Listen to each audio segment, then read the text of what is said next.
Centros acuáticos, forma, función y estructura. Veremos este primer ejemplo, que es el centro acuático de Louviers, por los arquitectos de R&D Architecture en Francia, en el 2011. Vemos un proyecto en donde tenemos una piel que define la volumetría del objeto arquitectónico, tenemos una jerarquía de acceso a partir de un elemento a nivel de portada, con un grosor consistente que acá aparece de blanco, y una piel metálica para definir la puerta y el acceso. Luego tenemos esta piel bastante ligera que nos da la definición del contorno. Es una geometría muy euclidiana, con un volumen bastante ortogonal, muy tranquilo. Un objeto que quizás intenta relacionarse con el medio natural en el que está insertado de una manera eficiente, tratando de agredir lo menos posible a todo el entorno natural y frente a este marco de agua que tiene en esta zona del terreno, ¿no? Por el otro lado tenemos el estacionamiento y vemos también la llegada a través de una rampa de frente hacia el segundo nivel del proyecto arquitectónico. Vemos aquí la propuesta super euclidiana con una geometría muy ortogonal, casi digna del movimiento moderno, ¿no? Y estas pieles que son elementos metálicos que nos dan el cerramiento muy decoroso para el tipo de geometría que se está profesando en este proyecto. Aquí vemos un encuentro, vemos las rampas, cómo las rampas están guiando el camino y llevándonos hacia los accesos que son a nivel del segundo piso. Aquí arriba un artilugio de relación con el entorno, un forado a nivel de vano y un elemento horizontal que sobrevuela a nivel de invasión sobre este vano gigante, ¿no? Recuerden los grosores, miren, el terminal tiene un grosor a nivel de losa muy contundente y el inicio y el volumen también están completamente enmarcados, ¿no? Hay un pequeño retranqueo de los elementos metálicos frente al marco total que posee el proyecto. Los colores también son colores que nos dan una idea y apariencia de deporte, de movimiento. Miren, aquí está la piel, aquí tenemos un detalle de la piel donde se ve que tiene elementos verticales y tiene elementos horizontales que le dan el sostén necesario para que se mantengan en esa posición. Los colores usados también son muy llamativos y muy coherentes respecto a la cuestión deportiva. Esta es otra vista de la rampa que nos trae hacia el acceso. Miren el entorno natural en el que está inmerso este proyecto, el concreto del marco de concreto, la estructura, el vidrio, los elementos que componen este proyecto. En el interior tenemos un trabajo de área libre, un trabajo a nivel de espacios de estar, miren estas bancas, miren estas plazas y estos nodos, estos caminos, estos jardineles, estas jardinerías, tanto en 0,0 como elevadas, que van generando la determinación del camino, van generando la plaza, van generando llegadas y espacios de estar bastante ricos a nivel de cuestión social, previa al ingreso al volumen arquitectónico propiamente dicho. La piscina, esta es una de las piscinas que posee el complejo, delimitada por estos elementos estructurales donde también aparecen las luminarias, ¿no? Y estos elementos que van moviéndose, que son movibles y van moviéndose de acuerdo a la orientación del sol, ¿no? Para generar sombras, para generar algún tipo de efecto. Esta es la piscina semiolímpica, ¿no? Que está al aire libre. Otra vista, miren cómo la arquitectura termina siendo bastante modernista, ¿no? Es un elemento superior, un plano superior, un elemento jerarquía para el acceso y bastante vidrio y metal para el resto del lenguaje arquitectónico. Hay una unidad, ¿no? Esta es una unidad compositiva muy interesante, ¿no? Es un solo tipo de solución de vano y con ese tipo de solución se ha quedado. Este es el plano de techos en donde se aprecia un poco el emplazamiento y posicionamiento. Aquí vemos esos jardines que veíamos en las fotos, la llegada a través de la rampa y los volúmenes donde se resalta la cuestión euclidiana. Es una solución a nivel de simplemente cuadrados que se están entrelazando entre ellos. Esta es una imagen donde vemos una explosión formal, vemos una piscina al aire libre con estos elementos movibles y vemos la piscina de competencia que está aquí techada, completamente techada, ¿no? Este es un centro de alto rendimiento, ¿no? Donde básicamente no hay muchos espectadores, básicamente para entrenar, ¿no? Aquí tenemos la distribución de las zonas. Tenemos un aglomerado de espacios por la zona inferior derecha, donde están los camerinos, los espacios de servicio, los espacios de calentamiento, los baños, el espacio para los jueces, para los entrenadores. Tenemos la piscina, ¿no? Esta piscina de entrenamiento, tenemos otras fosas también para otras disciplinas acuáticas y finalmente la piscina de 50 metros de largo para las prácticas competitivas. Esta es una planta elevada en donde tenemos más servicios, oficinas administrativas en el segundo nivel, están los cortes, ahí vemos el posicionamiento, miren la cuestión estructural, las vigas enormes, ¿no? Que están surcando de un lado a otro porque tenemos que techar grandes luces, ¿no? Acá se ve también la espacialidad un poco del proyecto arquitectónico. El Centro Acuático del Estadio Nacional de Chile, ¿no? De Iglesias Prat Arquitectos en el 2013.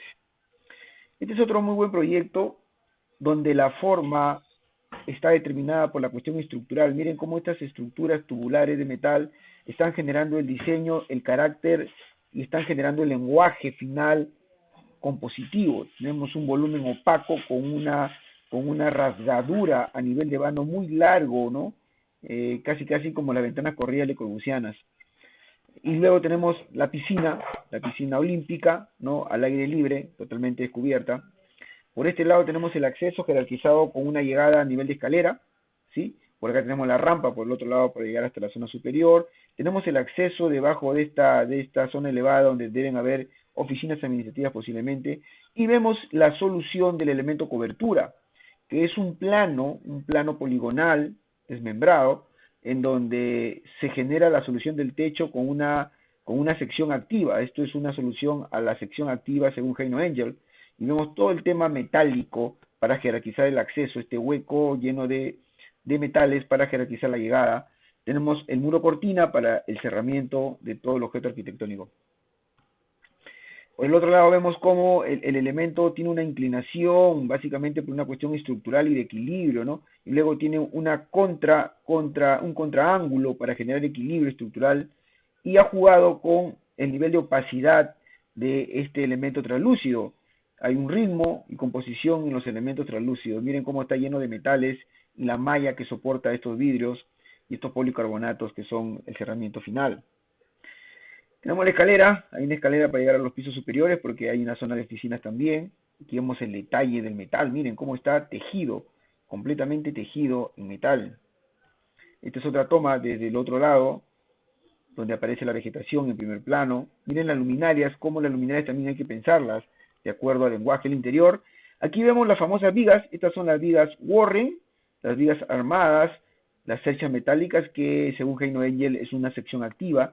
Miren cómo se convierten también en elementos de compresión, en elementos columnas, y cómo van a transmitir la carga del techo hacia la columna metálica armada y luego eso va hacia el piso. En el piso su materia de fuerza es igual a 0 y eso no se cae, está en constante equilibrio. Así como tenemos las vigas, los ejes que van pasando, tenemos en el otro sentido. Entonces es un tejido, tanto en este sentido como en el otro sentido, de manera equilibrada y con distancias muy equidistantes. También vemos cómo bajan y cómo en este sentido también tenemos rigidez, con vigas perimetrales para dar una rigidez total al elemento estructural. Una toma del otro lado, miren cómo se cuelgan las luminarias también del metal se ayuda para colgar las luminarias, y tenemos un elemento completamente resuelto, espacialmente resuelto y estructuralmente resuelto, formalmente también. Miren, acá solo hay una tribuna, ¿no? Una tribuna elevada que posiblemente esté a 5 metros por isóptica, ¿sí? Y debajo de eso hay oficinas administrativas y también hay servicios para los competidores. Tienen otra toma desde el otro lado, las playas que tienen unas medidas obligatorias, ¿no? Entonces nosotros tenemos que modelar así, ¿no? Tenemos que modelar las vigas principales y las vigas que van en el otro sentido, para darle la rigidez total al techo, y que este techo se pueda sostener, ¿no? Una luz enorme de 50, 60 hasta 70 metros. Miren las tribunas, lo empinadas que son por la curva isóptica, ¿no? Acá hay otra toma del elemento. Hay una tribuna en un solo lado, ¿no? Hay proyectos que pueden tener tribuna en ambos lados, tribuna en U, tribuna en C, o tribuna en ambos lados, o tribuna en un solo lado, dependiendo, pues, del dimensionamiento y la capacidad que tenga de albergar personas el proyecto. Este proyecto por afuera también tiene un diseño de elementos sol y sombra muy criterioso de acuerdo al lenguaje que maneja, ¿no? Tenemos la planta, ¿sí? Tenemos la gran piscina de competencia, la tribuna en un solo lado, los espacios que sirven a la tribuna, los baños debajo de la tribuna, ¿sí? Acá tenemos ya la vista completa, la tribuna total, los vomitorios. Miren, están manipulando 1, 2, 3, 4, 5 vomitorios para evacuar. Seguro que la norma chilena es bastante exigente en el sentido de la evacuación. Los cortes, donde se ven la proporción de las cerchas metálicas, que ya las hemos explicado previamente en las críticas anteriores. Vemos cómo está el metal acá, el concreto armado para la gradería, ¿sí? Y el metal, ¿no?, que soporta la estructura no convencional. La elevación, el lenguaje muy puro, un lenguaje unitario, muy bien resuelto, ¿no?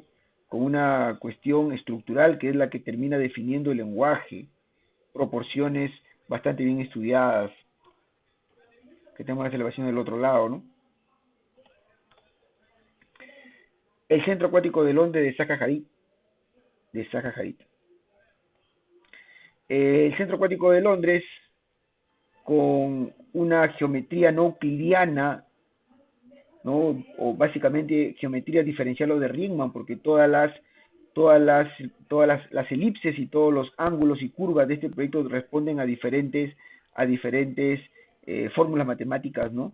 Resolviendo el tema de la cobertura y resolviendo el tema de la zona abierta, ¿no?, donde está este muro cortina que también es elíptico, ¿no? También es no euclidiano. Esta es la geometría que profesa Zaha Hadid, una geometría no euclidiana diferencial y de Riemann, en donde los ángulos y los radios son completamente distintos en cada una de las partes del volumen, ¿no? Entonces el nivel de acceso, el nivel de llegada, el nivel de entrada, jerarquizado por esta hendidura que hace la misma forma, ¿no? El otro lado, la zona de ampliación, porque esto fue ampliado por los Juegos Olímpicos, donde se agrandaron las graderías, por eso salen estos dos elementos raros y extraños. Y tienes otra vista de cómo se llega. Tiene una llegada por abajo, seguramente para las cuestiones administrativas y deportivas, y una escalerota para una plataforma superior, que es la llegada de los espectadores. Este es un proyecto que tiene dos tribunas, una a cada lado, ¿no? Entonces, esta es una toma de uno de los trampolines. Vemos siempre que la solución es elevada, sobre los 4,5 metros, para obtener abajo arquitectura, ¿no?, y poder solucionar los espacios funcionales que requieren el proyecto. Vamos a otra vista de acá para ver cómo funciona el tema de las piscinas. Miren, siempre alineadas en sentido horizontal, como ya lo veíamos en las críticas pasadas, ¿no? Este es el foyer, son los foyeres para entrar a las dos tribunas. Acá vemos la ampliación. Esta es la ampliación que se hizo para los Juegos Olímpicos, porque la cantidad de espectadores era muy poco, entonces se creó una nueva tribuna adosada, la primera, ¿no? Y esta sí es bastante larga, con vomitorios en este sentido y vomitorios en este nivel, ¿no? Ahí tenemos la doble ampliación en ambos lados, ¿no? Ya, aquí tenemos una vista un poco más cercana, con las escalinatas, los asientos. No, bueno, esto responde a la norma europea posiblemente de cómo apilar y cuántos apilar, ¿no? Una vista desde abajo de los trampolines, el foyer de llegada, las escaleras para subir a los niveles superiores. Tenemos las plantas, aquí se ve entonces ya la ampliación. Esta fue las primeras graderías, acá y acá. Solo hay dos piscinas, la de clavados y la olímpica. Y luego vino todo este tema de la ampliación, ¿no? Todo este tema de la ampliación para los Juegos Olímpicos. Aquí está la forma no euclidiana. Miren cómo la cercha metálica de vector activo tiene cambios geométricos en todo el transcurso de su cuerpo, ¿no? Cómo va ondeándose y cómo va generando la solución formal, ¿no?, y estructural de la propuesta. Miren, acá hay otro corte a nivel de cercha. Todo esto es vector activo para poder solucionarlo, miren. Aquí se ve ya la ampliación del punto, ojalá que mire, ¿no? Ojalá que esto tenga una isóptica resuelta, las escaleras para llegar a los pisos superiores. Y estas son las elevaciones ya donde se nota sin la ampliación, ¿no? Estas son las elevaciones sin la ampliación. El Centro Acuático Deportivo El Argila, de AC Arquitectura, en Valencia, España, en 2011. Este es un centro de alto rendimiento, no es un centro de competencias. Aquí hay espacios para nadar y para la práctica de competencia, ¿no? Para hacerse cada día mejor deportista. Miren, esta solución muy euclidiana, con una piel resuelta con metales. Es que ese es el elemento que va a dar el lenguaje deportivo al objeto arquitectónico. Mucho vidrio, mucho metal, mucha piel para resolver. Miren, súper euclidiano, súper euclidiano, es un volumen muy euclidiano, es un cubo prácticamente, ¿no? Y luego tenemos estos elementos translúcidos con puro metal, con pura piel, para resolver, ¿no?, el objeto arquitectónico. La piscina, que está al aire libre, y luego tenemos todos los elementos y los espacios que le dan soporte a esto en la zona techada. Esta es la zona de cafetín, la zona de cafetería, siempre de metal y piel. Miren cómo este tupido de metal genera una especie de cortina metálica previa que intenta relacionar el interior con el exterior, ¿no? Y controlar también la llegada del sol. Los camerinos, este es el counter de ingreso, el counter de control, informes, algunos detalles, ¿no? Algunos detalles de la solución de los vanos, el interior del elemento, porque este es un centro de alto rendimiento, no es para competencia, ¿no? Es para entrenar, básicamente para entrenamiento. Miren cómo arriba, la solución puede ser concreto postensado para esta luz, como podría ser metal. Si el metal puede ser forrado también, en algún momento podría la solución ser forrada. Pero no tiene nada de malo mostrar el metal bien armado, bien hecho, ¿no? Miren acá, ¿sí? Acá están intentando forrar para generar también algunos muros decorativos y que todo se vea como elemento masa, como elemento opaco, que no haya nada metálico en el interior, ¿no? Se está ocultando un poco eso. El gimnasio, la zona del gimnasio, aquí tenemos un poco la distribución también, ¿no? La llegada de servicio a través de la calle con un ingreso a nivel de rampa vehicular. Ahí tenemos las piscinas, la que veíamos abierta al aire libre, que es una casi recreativa, y las 3 piscinas de entrenamiento techadas, con la arquitectura que le da soporte a estas piscinas alrededor de ellos, ¿no? Los baños, los vestidores, los camerinos, la sala de calentamiento, y por esta zona la zona administrativa, en esta parte de atrás toda la parte administrativa del complejo deportivo. Ok, los cortes, o para ver la cuestión euclidiana y el tema de la estructura, miren, la espacialidad bastante modernista, ¿no? El acabado final también, la propuesta volumétrica y espacial, estructural, es sumamente euclidiana. Corte del otro lado, ¿no? Y esta es una lámina donde se explica un poco las partes que componen el proyecto. Ahí vemos, arriba también tienen algunas canchas de tenis y de frontón, ¿sí?, para entrenamiento complementario a la natación.